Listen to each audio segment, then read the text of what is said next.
Biye juma ye la horoma doyen biye renouveau télé kanumagaw awni nyarantuma malikono ani maliko kan mawo mabeno ni o sogolino awnani wakati kofolinya ame befo ka bela jili walinyumandon ko beki bisimila bi juma renouveau matin kan.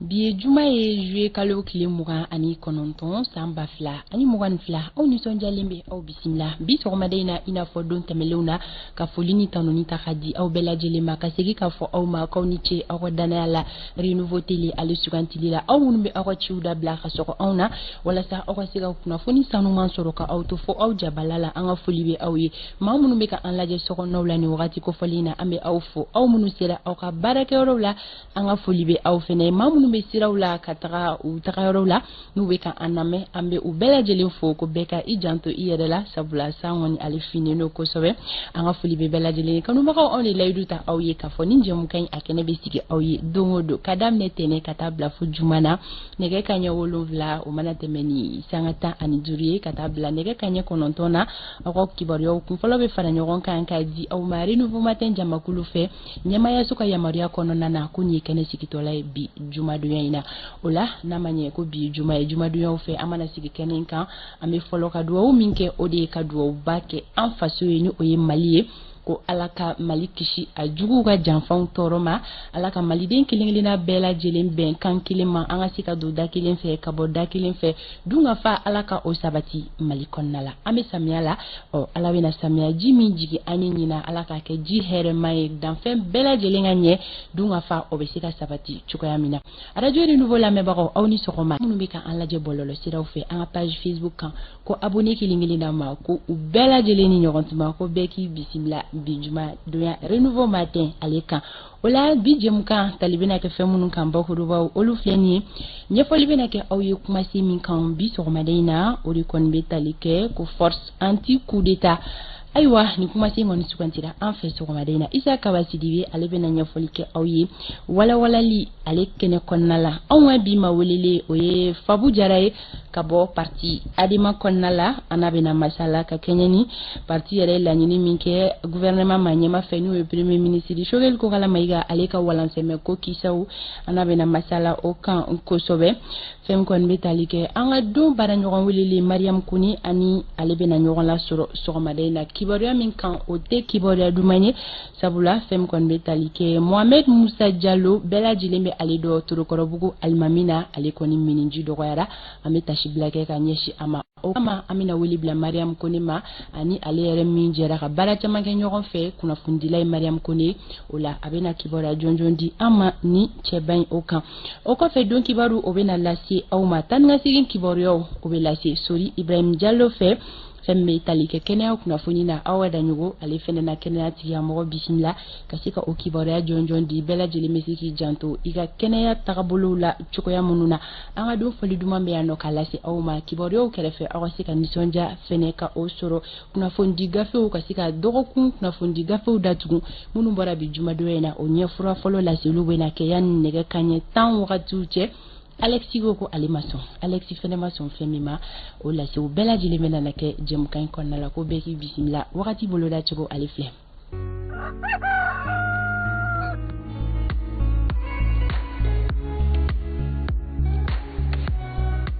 wagati ale boloda cogo filɛ ni an ka marabolo kɔnɔna la ko nɔgɔ bɛna da kabala Mali marabolo kelen-kelenna bɛɛ lajɛlen kɔnɔna na samiyafɛ fiɲɛ o bɛna ci fan bɛɛ Fonitawudin marabolo y'i bɔ a la an ka kɔrɔnfɛ marabolo kɔnɔna la i n'a fɔ ladala ko la ko olu ka yɔrɔ jan filɛli mun bɛ daminɛ kilomɛtiri 5 ka taga bila 8 bɔɲɔnko la o filɛliw ko gɛlɛyana don o la bi ka sababuya kɛ gɔngɔn bulon ye o la sanjiko kɔni o bolodalen don a boloda cogo filɛ nin ye ko bi sɔgɔmada in na sanjiko bolodalen don Mali fantan 4 bɛɛ lajɛlen na fo ni Kayi marabolo bɔra la ka fara Nara kan Kidal ani Tawudeni o b'a yira k'a fɔ sanjiko kɔni bolodalen don sɔgɔmada in na Mali fan bɛɛ fo ni marabolo 4 ni o bɔra la o la tile kuntala tɔ kɔnɔna la ka taga bila sufɛla la sanjiko bolodalen don kokura fan bɛɛ fo ni Tawudeni marabolo y'i bɔ a la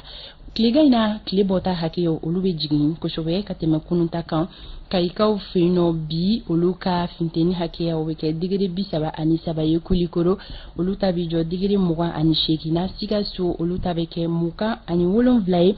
segukaw oluta beke digiri mugan ani konontonye mopti digiri bisaba Tombouctou bisaba ani fla Gao bisaba ani saba Kidal digiri bisaba ani woro Menakakaw oluta beke bisaba ani naninye Taudini oluta bijo digiri binani ani durula Buguninkaw oluta beke digiri mugan ani shekinye Kuchala muka ani kononton Kita mugan ani sheki Nyorokaw oluta beke digiri bisaba ani flaye Nara Kafara douanzan kan oluta beke digiri bisaba ye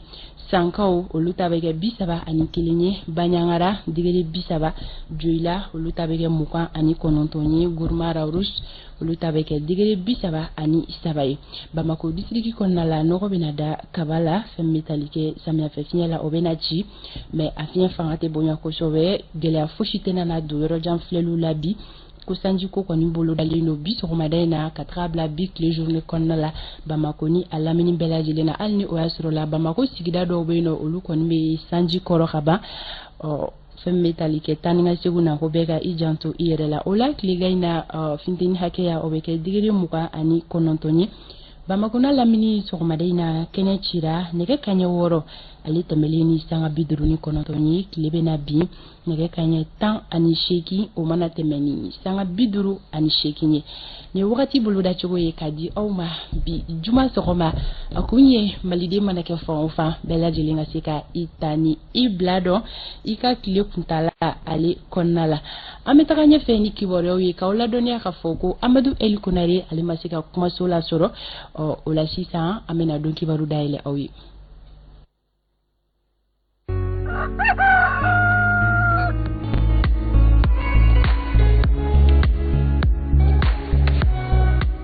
Kibaru munu sera ka fara ɲɔgɔn kan ɲɛmaya so fɛ ka di aw ma an ka se ka na lase ladiriya ale kɔnɔna la an bɛ o daminɛ ni da la dumunifɛnw olu sɔngɔ ye ko an fɛ yan nɔ Mali kɔnɔna la fɛn min bɛ tali kɛ da la dumunifɛn fɔlɔ minnu bɛ tali kɛ sugaro ka taa se malo ma ani ɲɔ olu sɔngɔ kɔni o yɛlɛnna kosɛbɛ ka kɛɲɛ ni sɔngɔ yɛlɛ ninnu ye o kɛra gɛlɛyaba ye ka se ka don gadonmusow olu ka nansansigi kɔnɔna la fɛn bɛ professeur Abdul Karim ko fɔ ale yɛrɛ ye économiste ye ale bɛ ɲɛfɔli caman kɛ an ye a ko ɲɛ kan Gabriel Keita ka fara Salimata Konate kan olu bɛ ɲɛfɔli kan malo ɲɔ sugaro olu bɛɛ lajɛlen ni sɔngɔ yɛlɛnnen don sisan wa kɛrɛnkɛrɛnnenya la sugaro n'o yɛrɛ tun bɛ 100 la sunkalo tɛmɛnen nka sisan o yɛrɛ bɛ 140 na walima 160 fan dɔw la Misabugu sugu kɔni na jateminɛw y'a jira k'a fɔ ko mɔgɔ yɛrɛ kɔnɔ gannen don ni dumunifɛn ninnu sɔngɔ yɛlɛnko la Bon ni yɛrɛ wari dɔ minɛna finalement i tɛ tɔnɔ sɔrɔ a la bilen sugaro gɛlɛyala fo k'a dama tɛmɛ ani fɛn caman a dama tɛmɛna hali sugaro dɔ b'an yɛrɛ bolo mais a man ca bon an y'a ɲini fana a tɛ ka sɔrɔ bon ni nin banna an yɛrɛ bɛna jɔ ka d'a kan a tɛ ka sɔrɔ et puis a gɛlɛyala kojugu bon fɔlɔ an tun bɛ sugaro bɔrɔ ta 3,000 ani 800 4,000 bon bi sugaro yɛrɛ bɛ 7,000 ni 500 la o fana na a tɛ sɔrɔ tuguni an bɛɛ kɔni b'a kalama gɛlɛya mun bɛ jamana kɔnɔ mais o bɛɛ la jamana ɲɛmɔgɔw ka wuli u k'u se k'a la dɔɔni. Bon vraiment sugu ka gɛlɛn parce que minɛn bɛɛ sɔngɔ ka gɛlɛn an yɛrɛ bɛ minɛnw ta yɔrɔ min minɛn ka gɛlɛn au départ an bɛ taa grossiste la yɔrɔ min c'est cher n'an nana n'a ye les clients se plaignent ko sugu ka gɛlɛn minɛn kɔni bɛɛ de ka gɛlɛn foyi ma jigin a bɛɛ de gɛlɛyara on croyait que c'était l'embargo mais embargo banna mais ça persiste minɛnw bɛɛ ka gɛlɛn puis an tɛ ka minɛn sɔrɔ rupture bɛ fan bɛɛ fɛ vraiment baara gɛlɛyara quoi. Fɔlɔ tun bɛ se ka macaroni feere 70 mais bi macaroni bɛ 100 bon sɔ kilo 140 malo wusu ninnu bɛɛ gɛlɛyara malo wusu bɛ 120 bon ni jateminɛ bɛ se ka dɔɔni bɔ baloko la k'a da nɔgɔya mɔgɔw ma population bɛ se ka dun ka fa sɔrɔ cogo min na ka ɲɛ. Yan bɛɛ mɔgɔw ka ala de b'a dɔn na fɛn duuru ta olu bɛɛ kɛra 20 ye Chupom durula o kɛra 20 ye goyo durula o kɛra 20 tan duuru dɔrɔmɛ 10 fɛn tɛ dɔrɔmɛ 5 fɛn tɛ hali nanjini dama 7 gɛlɛya kɔni a dan ye gɛlɛya ye n'o tɛ fɛn bɛɛ de gɛlɛyara ni mun ka nansɔngɔ kun ye 200 ye ni ma 400 bɔ i tɛ dumuni kɛ ni min ta ye 400 ye ni ma 600 700 bɔ i tɛ dumuni kɛ a bɛɛ sogo kilo 400 o taari jɔ fo 600 la sisan yarɔ a ko kɔni a ko ma nɔgɔn dɛ. Abdul Karim Jamutene n'ale yɛrɛ sɔrɔ bosobaga dɔ ye o yɛrɛ bɛna ɲɛfɔli k'an ye nin sɔngɔ yɛlɛnko in na. maintenant mun yɛrɛ jɔyɔrɔ ka bon ni fɛn prix yɛlɛ in na kosɛbɛ o ye taji in ta de carburant parce que fɛn bɛɛ de ɲɛnamaya sirilen don ale yɛrɛ de la hali ni nana sisan ka na ni fɛn pour transport ne kan ka transport sa ka bɔ Kayi kana ou bien Sénégal kana puisque transport yɛlɛlen don donc forcément i fana b'a fara i ka feere prix kan minnu fana ka entreprise bi tourner bɛɛ bɛ baara kɛ ni taji in ni carburant in de donc a fana b'olu ka dépenses fana layɛlɛ dépenses fana mana yɛlɛ c'est tout à fait normal que fɛn bɛɛ yɛlɛ i yɛrɛ ye bi hali carburant mobile ko la ko bɛɛ gɛlɛyara donc fɛn dun sirilen don ɲɔgɔn na mun de kan ka kɛ walasa an ka bɔ ni sɔngɔ yɛlɛn ko in na an bɛ se ka jateminɛ de kɛ k'a fɔ yanni san 2 san 3 san 4 nin ko in an bɛ se ka fura sɔrɔ a la d'abord kɛlɛ mun filɛ mun kɛra nin sababu ye gɛlɛya sababu n'a ye Ukraine ni Russie an bɛ dugawu kɛ ni o kɛlɛ banna caman bɛ sɔn ka bɔ a prix la maintenant n'o fana bɔra la a ɲɔgɔn kana an sɔrɔ bilen yɔrɔbaw b'an bolo an bɛ se ka sɛnɛ kɛ yɔrɔ minnu na alikama bɛ se ka sɛnɛ Tɔnbukutu mara la a tɛ fɔ ka ban office Niger b'an bolo office Niger dilara yɛrɛ mun kama Mali ka se ka malo sɛnɛ ka anw bɔ ka se ka a tɔ feere jamana tɔw ma dumunifɛnw yɛrɛ kɔni sɔngɔ bɛ ka gɛlɛya ka taa fɛ nka saraw kɔni b'u nɔ la sɔngɔ yɛlɛ ale hukumu kɔnɔna la halisa ka bɔ dala dumunifɛnw olu fan fɛ an bɛna mobili minnu bɛ yen nɔ ni olu bɛ an ka dugutaga siraw kan minnu bɛ maaw ta ka se n'u ye u ka dugu la fɛn min kɔni bɛ tali kɛ taa ni ka segin sɔngɔw la ni o bɛ transport ko fɔ a yirala k'a fɔ ko dɔ bɛna fara o sɔngɔw fana kan nin dɔgɔkun kofɔlen in na fɛn min bɛ tali kɛ ni sɔngɔ yɛlɛ in kɔnɔna na nin décidera tarata don jɛkulu fɛ a bɛ fɔ min ma ko syndicat des transporteurs d'autobus olu kɔni ye ni laɲini kɛ u ka lajɛ dɔ ale kɔni senfɛ fɛn min bɛ tali kɛ Umar Koyita la ale bɛ ɲɛfɔli k'an ye a ko ɲɛ kan bolimafɛn minnu bɛ boli duguw ni ɲɔgɔn cɛ a kɔni yirala k'a fɔ ko dɔ bɛna fara olu biye sɔngɔw kan fɛn min ye Bamakɔ ka ye ni a yirala k'a fɔ o sɔngɔ kun bɛ taa 2400 bɔɲɔngo la a yirala k'a fɔ ko o bɛna taa 2800 ɲɔgɔnnaw la Bamakɔ Gawo ale bɛna bɔ 6000 la ka taa 7000 na fɛn min ye k'a ta Bamakɔ la ka taa jamana kɔ kan misali la Bamakɔ Akara ni o kun ye 8000 ye a yirala k'a fɔ ko o bɛna kɛ 8500 ye dɔ faranga min kɛra ni sɔngɔ ninnu kan o kɔni bɔra ɲɔgɔn dalajɛ dɔ hukumu kɔnɔna na min kɛra syndicat des transporteurs d'autobus fɛ ni ka tɛmɛ ni u ka bataki sɛbɛn kɔnɔna ye min yɛrɛ kun bɛ bɔlɔlɔ juru siraw sanfɛ u kɔni a yira k'a fɔ ko nin waleya ninnu sababu bɔra dɔ faralen min kɛra taji sɔngɔw kan wa ani ka fara o kan ko lakanabaliya min bɛ an ka jamana kɔnɔna na ani siraw tiɲɛni u y'a yira fana ni sɛbɛnfura in kɔnɔna na ko walasa ka se ka ni sariya ninnu bato k'u kɔni bɛna jɛkulu dɔ bila sen kan min bɛna yaala yaala bolimafɛnsow ni ɲɔgɔn cɛ walasa ka se ka koɲɛw jateminɛ an bɛ wagati min na i n'a fɔ sisan an kɔni sera bolimafɛntigi minnu ma olu kɔni ma fɛn fara a sɔngɔ kan fɔlɔ nka u y'a yira k'a fɔ ko u bɛna dɔ fara a kan nin dɔgɔkun in kɔnɔna na k'a sababu kɛ ko taji sɔngɔ ka ca kosɛbɛ olu yɛrɛ ma mais a problème bɛɛ ye carburant ko de ye dɔ de farala carburant kan donc dɔ farala carburant kan o kosɔn dɔɔni fana farala transport kan voilà parce que fɔlɔ yanni Sikaso 1000 bɛ se ka taa ni ye bon sisan dɔ nana fara carburant kan fɔlɔ an tun b'a ta 100 mais sisan a bɛ fɔ 178 la donc c'est pour cela k'an fana ye dɔ fara passe ni fɛnw kan fɛn min kɔni cɛkɛda min sigilen don bolimafɛn koɲɛw kama ni o ye CMTR ye Mali kɔnɔna na ale kɔni ma kuma nin ko la fɔlɔ nka ka tɛmɛ ni an ye kunnafoniya minnu sɔrɔ a yirala k'a fɔ ko u ni bolimafɛntigiw ka lafasali tɔn ko olu bɛ ɲɔgɔn ye u la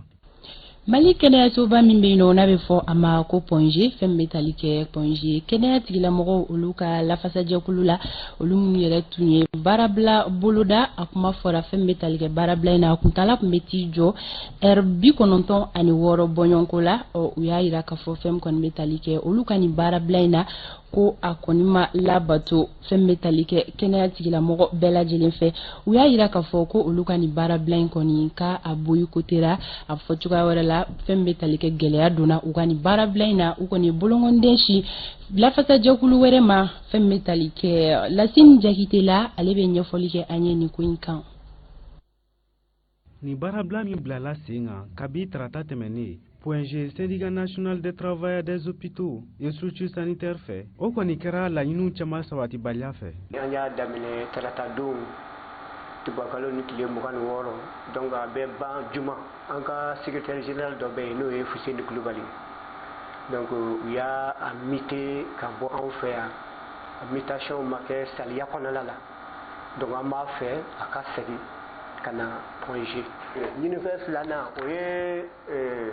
kalo saba dɔgɔtɔrɔso bɛ wari min ladon o 30% o bɛ tila baarakɛlaw ni ɲɔgɔn cɛ mais an y'a ye depuis directeur nana o ko tɛ bɔ a sira fɛ tuguni. lafasali tɔn wɛrɛ min bɛ point G n'an b'a fɔ o ma syndicat national de la santé olu kɔni m'u sen don nin baarabila in na ani ka fara o kan u kɔni bɛ nin baarabila in kɔn kosɛbɛ. voilà bon grève min kuma bɛ sen na réseaux sociaux ni fɛnw sanfɛ kun min b'a la dɔrɔn juste k'a fɔ mɔgɔw ye aw kana na point G bi parce que grève bɛ depuis dugu jɛra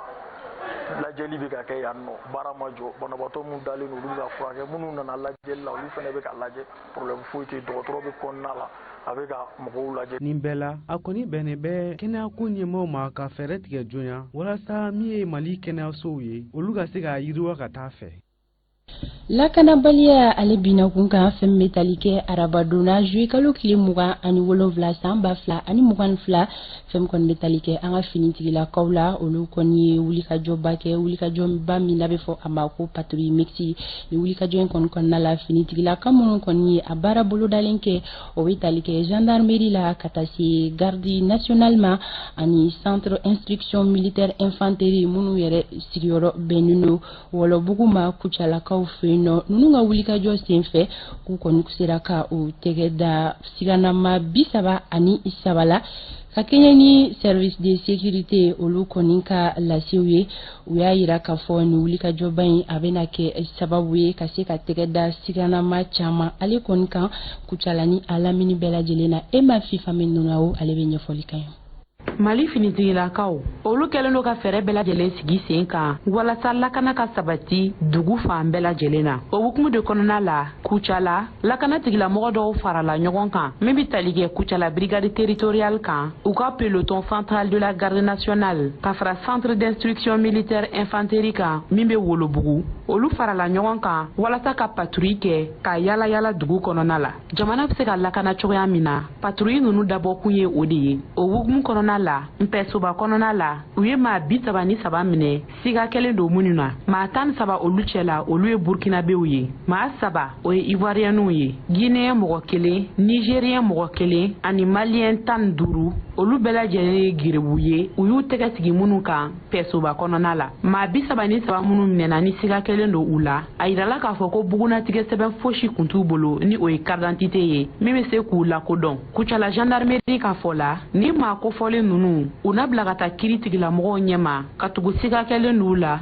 ani fana k'u minɛna lahaliya mun kɔnɔna la a bɛ se k'a fɔ k'o ye vagabondage ye o la u na bila ka taa Kucala tribunal de grande instance yɔrɔ la u ni ɲangini mun ka kan u ka sigi u kan k'o filɛ nin ye taabolo mun kɔnɔna la u ye laɲini kɛ diinɛ ɲɛmaw ani moriw fɛ k'u ka fɛɛrɛ bɛɛ lajɛlen sigi sen kan gerebu hakɛya min bɛ mɔgɔ o mɔgɔ bolo bɛɛ kelen kelenna k'i ta hakɛya fɔ.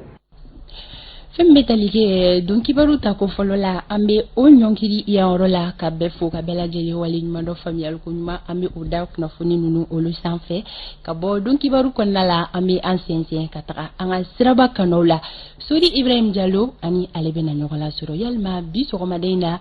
ayiwa san kɔni bɛ yen nɔ o n'a ta o ta ani Sori bɛna ɲɔgɔn lasɔrɔ a bɔ furadama ni sisan cɛ jateminɛw bolila fɛn minnu ka kɔlɔsiliw ye fɛn minnu ye ka taa se Anazer ka bilasiralikan jɔnjɔnw ma anw ka bi nɛgɛ karafitigi o ye Vincent Togo ye Togo i b'a lajɛ n'ani Sori sera ka ɲɔgɔn lasɔrɔ.